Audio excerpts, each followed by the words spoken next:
المجيد والفرقان الحميد. فأعوذ بالله من الشيطان الرجيم. بسم الله الرحمن الرحيم. إنا نحن نزلنا الذكر وإنا له لحافظون. وقال النبي صلى الله تعالى عليه وسلم: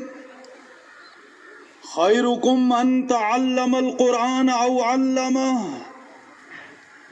آمنت بالله صدق الله العظيم وصدق رسوله النبي الكريم ونحن على ذلك من الشاهدين والشاكرين والحمد لله رب العالمين. اللهم صل على سيدنا محمد وعلى آل سيدنا محمد وأصحاب سيدنا محمد وبارك وسلم عليهم. آج کے اس اجلاس کے صدر محترم، اسٹیج پہ جلوہ افروز ذی وقار علماء کرام، سامعین مکرم، پردہ نشین ماؤں اور بہنوں،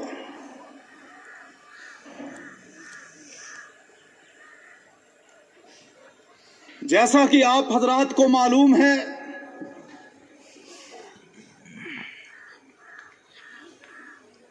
کہ آج کا یہ اجلاس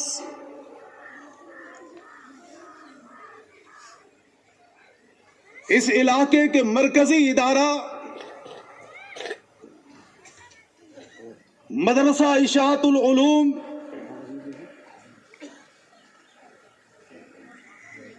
حالہ کا سالانہ جلسہ دستار بندی ہے. آپ حضرات کی موجودگی میں یہاں تشریف فرما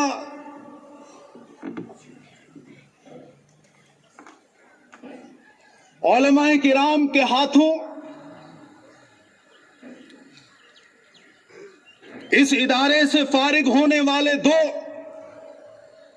سعادت مند اور خوش قسمت حفاظ کرام کے سروں پر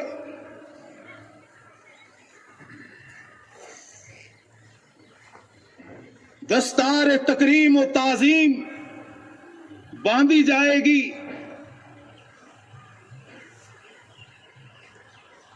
جن سعادت مند حفاظ کرام نے اپنے سینوں میں قرآن مجید فرقان حمید کی 114 سورتوں، 30 پاروں اور 6666 آیات کو محفوظ کیا. ان کے اساتذہ کو، ان کے والدین کو، خاص طور پر ان کی ان ماؤں کو جنہوں نے ایسے کیا ہے، پھر مبارکباد کے حقدار اور مستحق ہیں.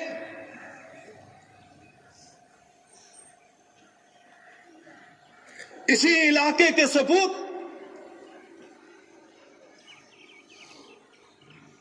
اور اسی علاقے میں دل و جان سے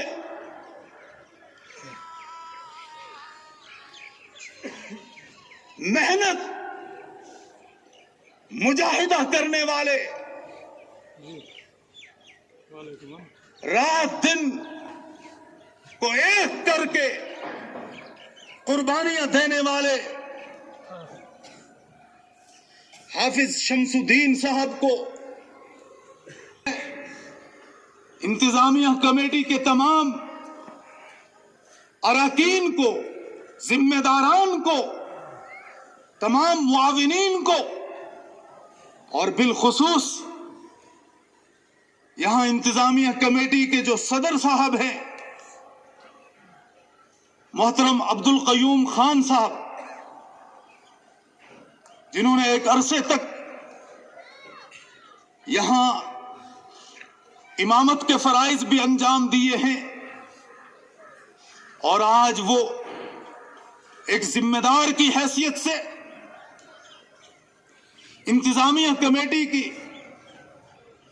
صدارت کے فرائض انجام دے رہے ہیں۔ ادھر کنارے پہ ٹیک لگانے کی جگہ بھی آپ کو مل جائے گی، پاؤں آگے پھیلانا چاہتے ہیں جگہ ملے گی، لیکن آپ کا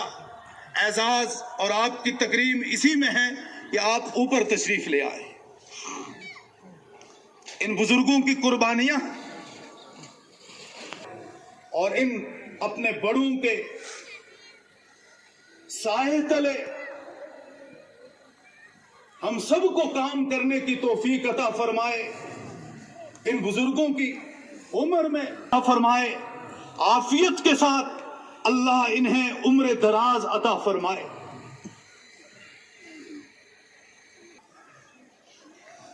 نبی اکرم شفیع اعظم حضرت محمد الرسول اللہ صلی اللہ تعالی علیہ وسلم نے ارشاد فرمایا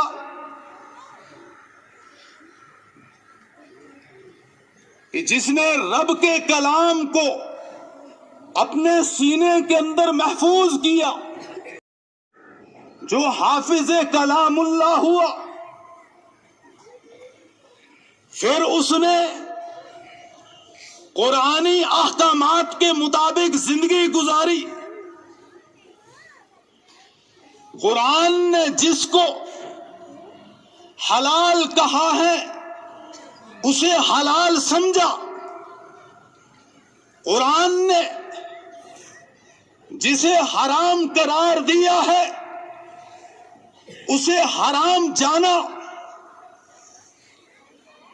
قرآن نے جس کو حق کہا ہے اسے حق سمجھا، قرآن نے جس کو باطل کہا ہے اسے باطل جانا، قرآن نے جس کو جائز کہا ہے اسے جائز تصور کیا، قرآن نے جسے ناجائز قرار دیا ہے اس کو ناجائز سمجھتے ہوئے اسے دور رہا۔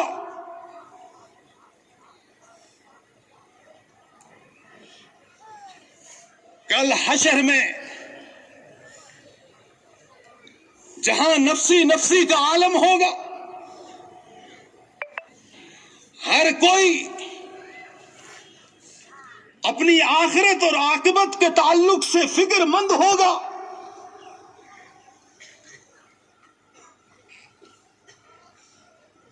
کوئی گھٹنے تک پسینے میں ہوگا،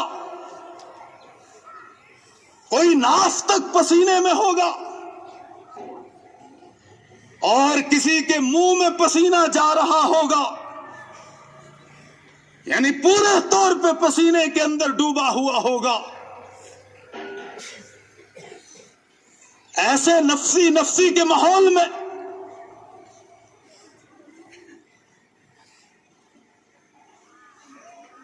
چند لوگ ایسے ہوں گے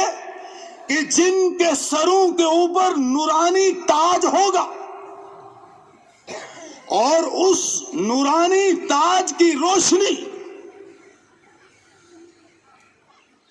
اس کی چمک اور اس کا نور سورج کے نور اور سورج کی چمک اور روشنی سے بھی زیادہ چمکدار ہو۔ لوگ انہیں دیکھ کر حیران ہوں گے، ایک دوسرے سے سوال کریں گے، کیا یہ انبیاء ہے، صحابہ ہے، اولیاء ہے؟ انہیں جواب میں کہا جائے گا یہ نہ انبیاء کرام علیہم الصلاۃ والسلام ہیں، نہ صحابہ کرام رضوان اللہ تعالی علیہم اجمعین ہیں، نہ اولیاء کرام رحمہم اللہ تعالی علیہم اجمعین ہیں، بلکہ یہ جن کے سروں کے اوپر نورانی تاج سجا ہوا ہے یہ حفاظ کرام کے ماں باپ ہیں، حفاظ کرام کے والدین ہیں۔ انہیں کس وجہ سے یہ نورانی تاج پہنایا گیا ہے؟ اس وجہ سے کہ ان کے جگر کے ٹکڑوں نے،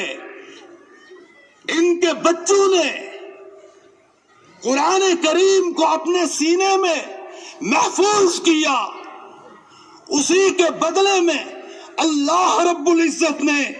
ان کو یہ سورج سے زیادہ روشن اور چمکدار تاج پہنایا۔ جب حفاظ کرام کے ماں باپ یعنی والدین کا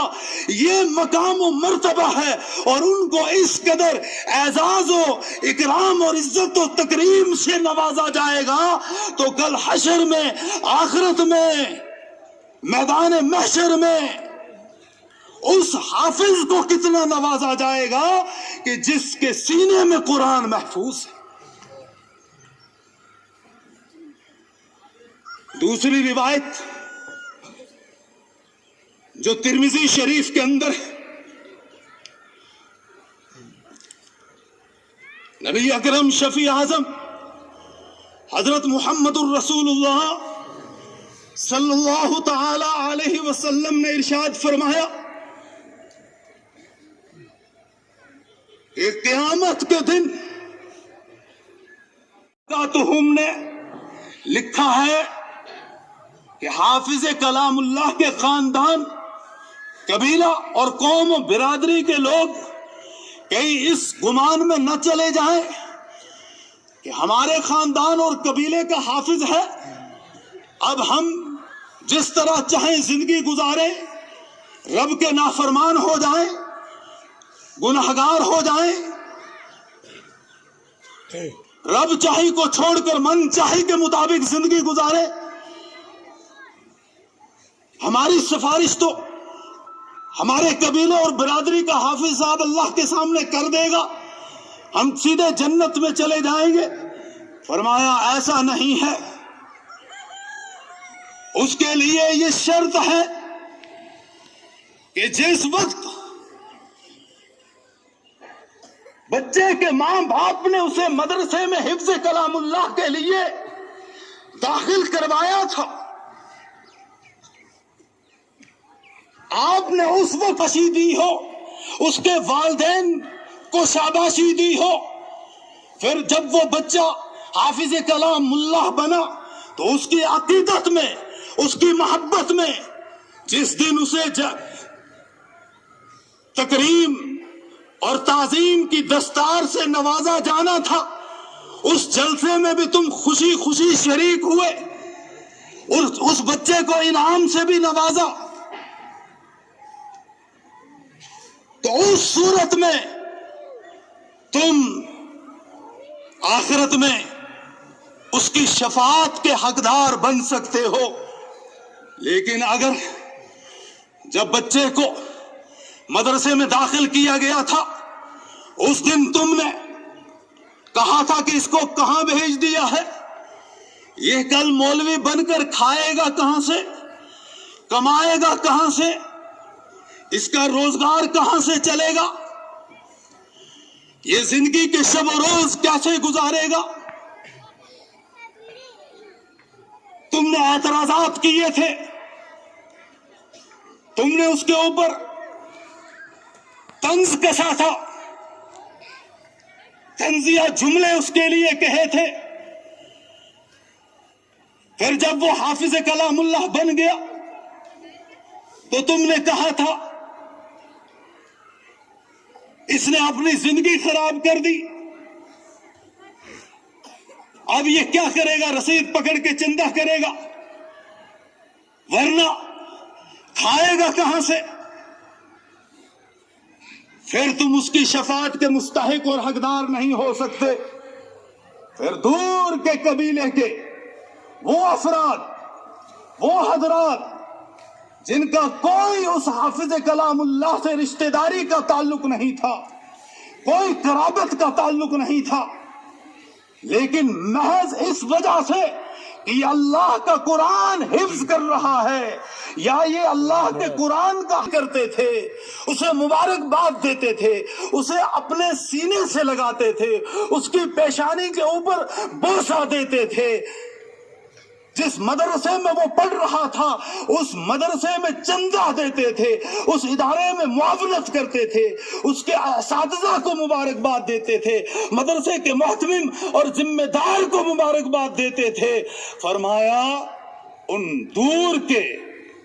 افراد اور حضرات کے حق میں یہ حافظ کلام اللہ آخرت میں سفارشی بنے گا، اور اللہ رب العزت ان حضرات کے حق میں اس کی سفارش کو قبول کرے گا جو اس کے حافظ کلام اللہ ہونے پر خوش ہوئے تھے، اور وہ خاندان کے جو قریبی لوگ ہوں گے وہ رہ جائیں گے۔ اس لیے آپ حضرات بھی بڑے خوش قسمت ہیں جو آج اس ادارے کے سالانہ جلسہ دستار بندی میں بڑی عقیدت و محبت کے ساتھ تشریف لائے ہیں۔ اللہ سب کی حاضری کو، شرکت کو، شمولیت کو اپنے دربار عالی میں قبول و منظور فرمائے، سب کے لیے توشہ آخرت، مغفرت، بخشش اور نجات کا ذریعہ آج کے اس اجلاس کو بنائے۔ اور میں آتش پرست ہوں، آگ کا پجاری ہوں۔ ابراہیم خلیل اللہ جذبات میں آ گئے اور فرمانے لگے جس رب نے یہ رزق مجھے دیا ہے، تمہیں دیا ہے، جب اس رب کا نام تو نہیں لیتا، اللہ کے نام سے بسم اللہ سے کھانا شروع نہیں کرتا تو فوراً میرے دسترخوان سے اٹھ کر نکل جا۔ وہ اٹھا اور چلا گیا۔ ادھر اللہ رب العزت نے حضرت جبریل علیہ السلام کو وحی کا پیغام دے کر ابراہیم خلیل اللہ علیہ السلام کے پاس بھیجا، اور حضرت جبریل علیہ السلام آئے اور پوچھنے لگے حضرت خلیل اللہ ابراہیم علیہ السلام سے کہ رب کے خلیل، رب یہ پوچھتا ہے کیا کائنات کو آپ نے پیدا کیا؟ کہا نہیں نہیں، میں نے پیدا نہیں کیا، اس کائنات کا خالق و مالک اللہ رب العزت ہے۔ کیا کائنات کے لوگوں کو رزق پہنچانے والے آپ ہیں؟ کہا نہیں نہیں، روزی رساں اور رزاق اللہ رب العزت ہے۔ کہا پھر رب آپ سے پوچھتا ہے کہ ایک بندہ بھوکا پیاسا آپ کے دسترخوان پہ، آپ کی دعوت پہ آیا اور کھانا کھانے لگا، لیکن آپ نے اسے اٹھا دیا، جبکہ رب کہتا ہے میں جانتا ہوں وہ نافرمان ہے، باغیانہ زندگی بسر کر رہا ہے، اور 90 سال کا بوڑھا میری نافرمانی 90 سال سے کر رہا ہے، لیکن آج تک میں نے اس کا رزق بند نہیں کیا، تم نے آج اپنے دسترخوان سے اسے کیسے اٹھا دیا؟ جائیے اور اسے بلا کے لائیے، اسے ڈھونڈ کر تلاش کر کے لائیے۔ ابراہیم خلیل اللہ فوراً اللہ کے حکم کی تعمیل میں اٹھے اور اس کو تلاش کر کے لائے، اور لا کر دسترخوان پہ بٹھا کر کہا جس کا نام لینا چاہے لے، لیکن دسترخوان پہ بیٹھ۔ کہا کیوں، تم نے ابھی تو مجھے بھگا دیا تھا، اب کیا ہو گیا تم کو؟ تو ابراہیم خلیل اللہ نے فرمایا میرے رب کی جانب سے مجھ پر وحی کا پیغام آیا، سید الملائکہ جبریل وحی کا پیغام لے کر آئے، اور جبریل نے مجھے یہ کہا کہ رب کہہ رہا ہے میں 90 سال سے اسے کھلا رہا ہوں، پلا رہا ہوں، حالانکہ مجھے معلوم ہے کہ وہ میرا نافرمان ہے، میرے احکامات کا باغی ہے، میں پھر بھی اسے کھلا پلا رہا ہوں، لہذا جاؤ اور اسے تلاش کر کے لاؤ۔ یہ بوڑھا رونے لگا، اس کی آنکھوں سے آنسو جاری ہو گئے اور کہنے لگا اے ابراہیم